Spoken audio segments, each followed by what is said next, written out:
কেমন আছেন বন্ধুরা? আশা করি সবাই ভালো আছেন। আমি পুতুল পিঞ্জুর কিশোরের চ্যানেলে আপনাদের সকলকে স্বাগত।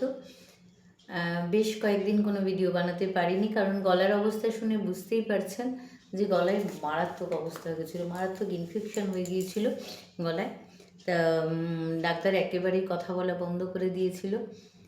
আজকে একটু কথা বলতে পারছি, আর কথা বলতে পারছি মানে একটা ভিডিও বানাবো না এটা হতে পারে না।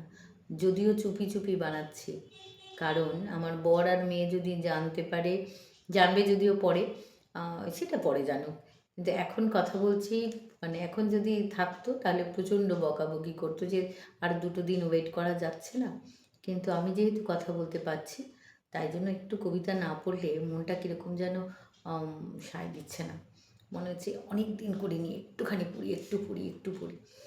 তাই আর আমি পড়ছি, আপনারা শুনবেন না, এটা কখনো হতে পারে না। শক্তি চট্টোপাধ্যায়ের অবনী বাড়ি আছো আমার খুব পছন্দের কবিতা, পড়ছি ছোট্ট একটা কবিতা। অবনী বাড়ি আছো? অবনী বাড়ি আছো? দুয়ারেটে ঘুমিয়ে আছে পাড়া, কেবল শুনি রাতের করা নাড়া। অবনী বাড়ি আছো? বৃষ্টি পড়ে এখানে 12 মাস, এখানে মেঘ গাভীর মতো চলে। পরাগমুগ সবুজ নলি ঘাস দুয়ার চেপে ধরে। অবনী বাড়ি আছো?